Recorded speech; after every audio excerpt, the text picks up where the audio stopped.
الحمد لله رب العالمين والعاقبة للمتقين والصلاة والسلام على رسوله محمد وآله وصحبه أجمعين. أما بعد، فأعوذ بالله من الشيطان الرجيم. بسم الله الرحمن الرحيم. إن صلاتي ونسكي ومحياي ومماتي لله رب العالمين. صدق الله العظيم.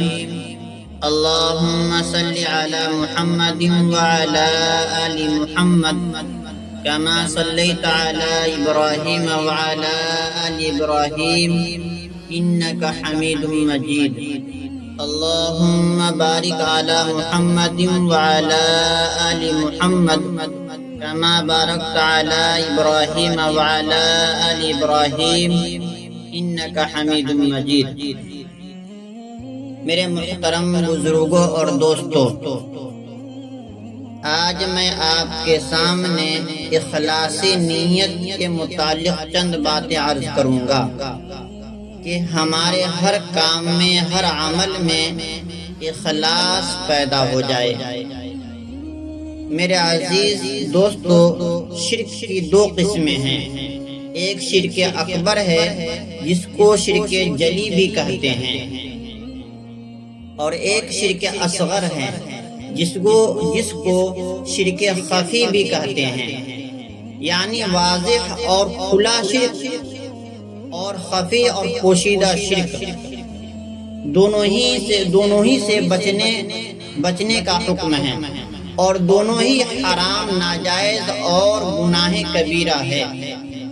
شرک اکبر ہو یا شرک اصغر ہو، دونوں حرام اور ناجائز ہے. دونوں سے بچنا بہت ہی ضروری ہے.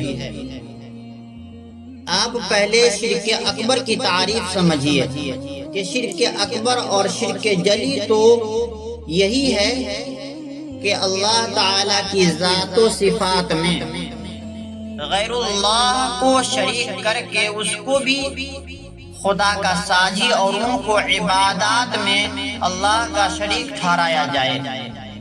جیسے عیسائیوں نے اللہ تعالی کی خدائی میں حضرت عیسیٰ علیہ السلام اور حضرت مریم علیہ السلام کو بھی شریک کر لیا، اور دنیا بھر کے مشرکین نے اپنے بتوں کو اللہ تعالی کی عبادت کے اندر شریک کر لیا. تو یہ شرک اکبر ہے اور شرک جلی ہے. ایسے شرک کرنے والے کی بخشش نہیں ہوگی الا یہ کہ وہ توبہ کر کے، تجدید ایمان کر کے اور توحید کا اقرار کرے، اللہ تعالیٰ کی وحدانیت کا اعتراف کرے، کلمہ توحید پڑھ کر سچا پکا مسلمان ہو جائے اور شرک سے سچی توبہ کر لے. لیکن جب تک وہ شرک اکبر میں مبتلا ہے اور اللہ تعالیٰ کی طرح غیر اللہ کو بھی عبادت کے لائق سمجھتا ہے، اور جس طرح اللہ تعالیٰ روزی دینے والے ہیں، اللہ تعالیٰ بگڑی بنانے والے ہیں، اللہ تعالیٰ بیماریاں دور کرنے والے ہیں، اللہ پاک شفا دینے والے ہیں، اللہ پاک اولاد دینے والے ہیں، اللہ پاک دنیا اور آخرت میں حاجت روا اور مشکل کشا ہے، اسی طرح اگر خدا ناخواستہ کسی اور کو بھی سمجھے گا تو اس وقت تک وہ مشرک رہے گا، اور مشرک کی بخشش نہیں ہوگی جب تک کہ وہ توبہ نہ کر لے دنیا میں. تو میرے عزیز دوستو، شرک اکبر کی تعریف ہے. شرک اصغر کی تعریف، شرک اصغر اور شرک خفی ریاکاری اور دکھاوے کو کہتے ہیں. ریاکاری اسے کہتے ہیں کہ انسان اللہ تعالی کی عبادت کرے اور اس عبادت کے ذریعے مخلوق کے اندر اپنی وقعت چاہے، اور مقصد یہ ہو کہ لوگوں میں اس کی عزت بڑھ جائے، اس کی عظمت اور بڑائی پیدا ہو جائے، لوگوں کی نظروں میں وہ محترم اور معظم اور اونچا ہو جائے، شیخ اور بزرگ کہلائے. اس مقصد سے اللہ تعالیٰ کی عبادت کرے تو یہ ریاکاری ہے، اور یہ بھی شرک ہی ہے. جس کو شرک اصغر، شرک خفی کہتے ہیں، کیونکہ حدیث شریف میں آتا ہے کہ تھوڑی سی ریاکاری بھی شرک ہے۔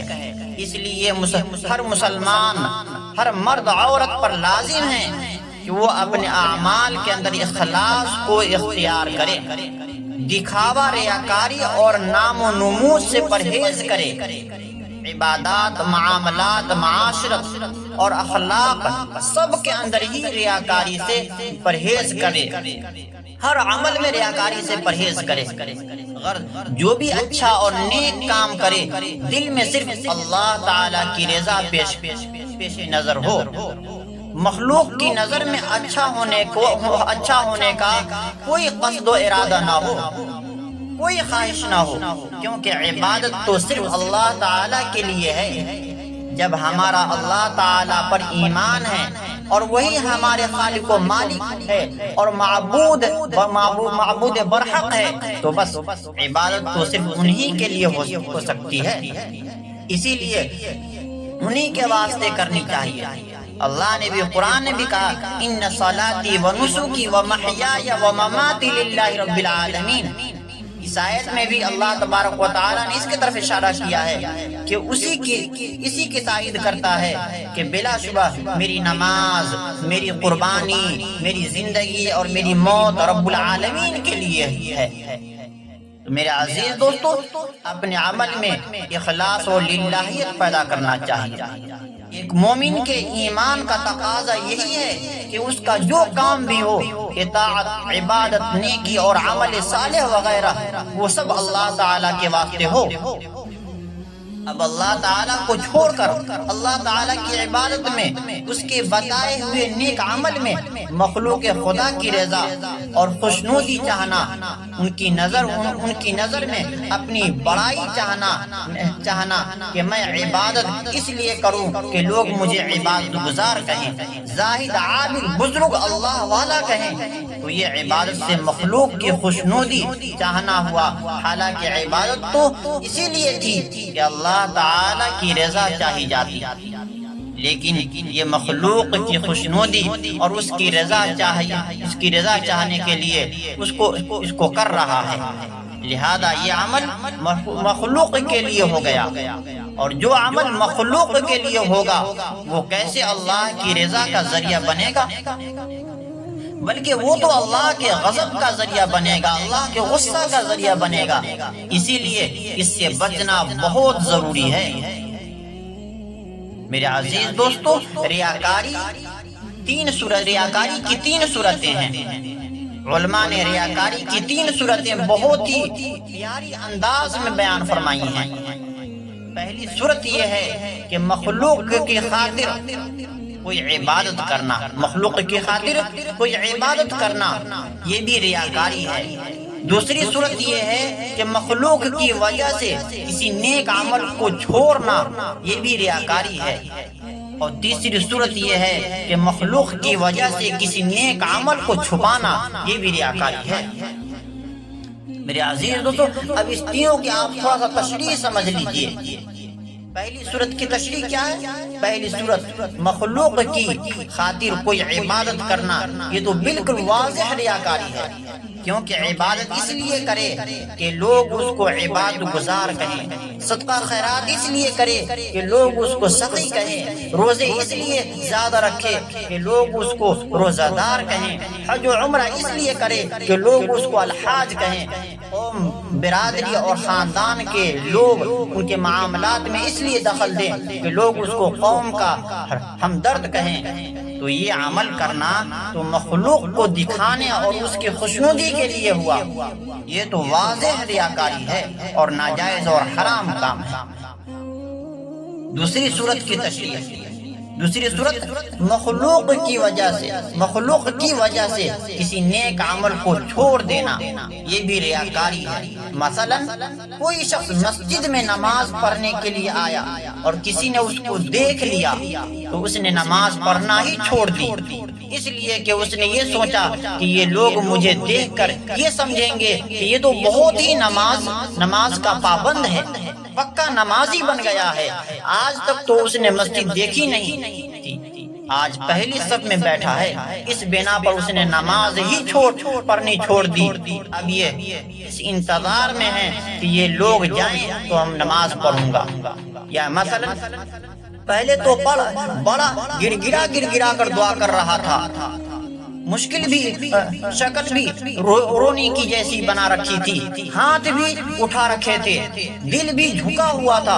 اچانک کوئی دوست کوئی احباب آ گیا، اس کی خاطر ایک دم سنبھل کر بیٹھ گیا، اس لیے کہ اس نے یہ سوچا کہ یہ مجھے دیکھ رہا ہے، یہ سمجھے گا کہ یہ تو بہت ہی والہانہ دعا کر رہا ہے، اس سے پہلے کبھی ایسا نہیں ہوا، اللہ کے سامنے ہاتھ اٹھایا نہیں جانتا تھا، اور آج یہ اتنا رو رہا ہے۔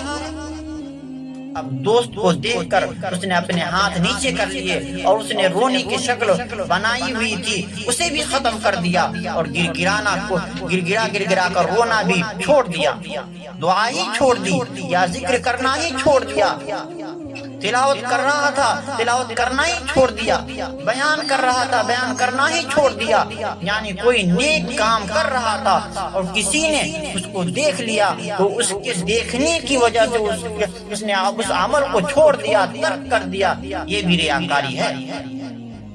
تیسری صورت مخلوق کی وجہ سے کسی نیک عمل کو چھپانا، یہ بھی ریاکاری ہے۔ مثلا کوئی شخص نماز پڑھنا چاہتا ہے یا تسبیح ذکر کرنا چاہتا ہے یا کوئی نیک کام کرنا چاہتا ہے تو پہلے ادھر ادھر دیکھتا ہے کہ مجھے کوئی دیکھ تو نہیں رہا۔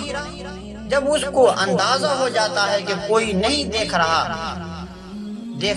تو پھر یہ سارے کام کر لیتا ہے، اور جہاں پتہ چلا کہ فلاں دیکھ رہا ہے یا فلاں میری طرف متوجہ ہے تو بس سیدھا ہو کر بیٹھ جاتا ہے، نہ نماز پڑھتا ہے نہ ذکر کرتا ہے، کیونکہ لوگ دیکھ رہے ہیں، کہیں یہ نہ مجھے عبادت گزار زاہد عابد اور اللہ والا نہ کہیں، یہ بھی ریاکاری ہے۔ تو میرے عزیز دوستو، تینوں صورتوں میں مشترک بات ہے، ملی جلی بات ہے، تینوں صورتوں میں ایک بات مشترک ہے، وہ یہ کہ وہ اگر عبادت کر رہا ہے تو مخلوق کے لیے چھوڑ رہا ہے، تو مخلوق کی وجہ سے، اور چھپا رہا ہے وہ بھی مخلوق کی وجہ سے۔ عبادت تو خالق کے لیے ہوتی ہے، مخلوق کا اس سے کوئی تعلق ہی نہیں۔ اس نے تینوں کے اندر مخلوق کو سامنے رکھ لیا ہے، اگر کر رہا ہے تو اس لیے کہ لوگوں کی نظروں میں عبادت گزار اور اللہ والا ہو جاؤں، عابد و زاہد ہو جاؤں، خیر خواہ اور ہمدرد بن جاؤں، اور اگر چھوڑ رہا ہے تو اس لیے کہ لوگ دیکھ لیں گے تو کہیں گے، اور اگر عمل کو چھپا رہا ہے تو بھی مخلوق کی وجہ سے چھپا رہا ہے، تو یہ سب کے سب مخلوق کے واسطے ہو رہا ہے، اور مخلوق کے واسطے کوئی عمل کرنا ریاکاری ہے۔ ریاکاری سے بچنے کا راستہ، لہذا ریاکاری سے بچنے کا راستہ صرف ایک ہی ہے کہ اپنی نظر صرف خالق پر جما لے، صرف اللہ پر جما لے۔ جب بھی کوئی عمل کرنا شروع کرے تو دل کے اندر یہ ارادہ کر لے کہ یا اللہ، یہ عمل صرف آپ کی رضا کے لیے کر رہا ہوں، اس کے بعد وہ عمل شروع کر دے۔ اب وہ عمل اللہ کے لیے ہو گیا، اس کے بعد اگر 1000 مرتبہ بھی مخلوق کا خیال آئے تو بھی پرواہ نہ کرے۔ حکیم الامت حضرت تھانوی رحمۃ اللہ علیہ نے ایک ایسا جملہ ارشاد فرمایا ہے جس کو یاد رکھنا چاہیے۔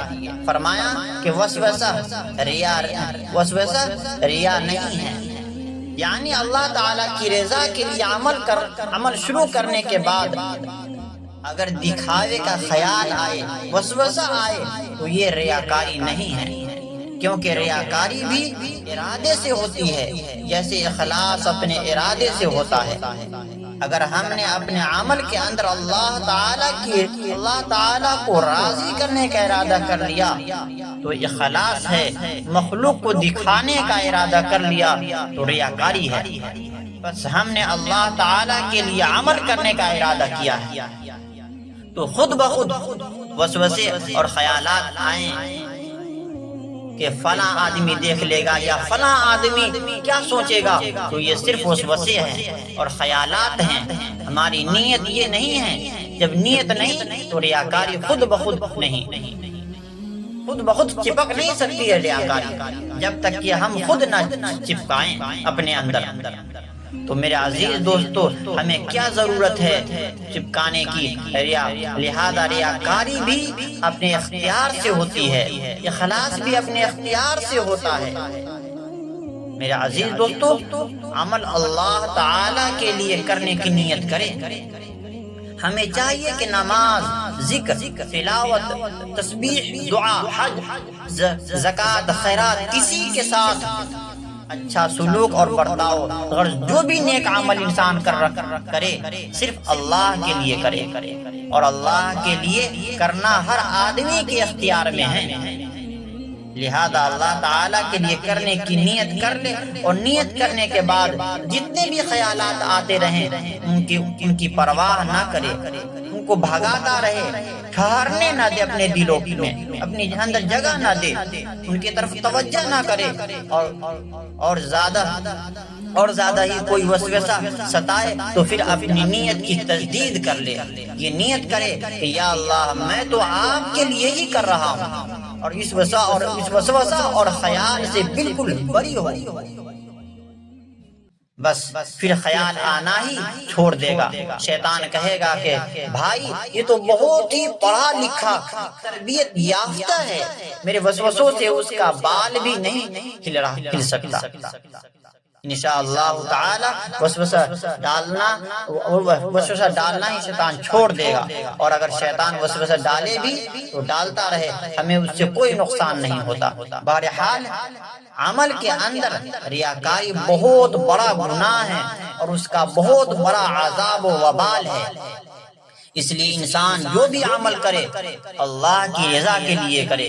دنیا والا ہم فلاں کام کریں گے، فلاں نیک عمل کریں گے، نماز پڑھیں گے، روزہ رکھیں گے، ذکر کریں گے، تلاوت کریں گے، تو ہمیں دنیا والا کیا کہے گا، کیا کہے گا، چھوڑ دیجئے۔ بس اللہ کے لیے، اللہ کو راضی کرنے کے لیے عمل کیجئے۔ بس میرا اللہ مجھ سے راضی ہو جائے، میرا نبی مجھ سے راضی ہو جائے۔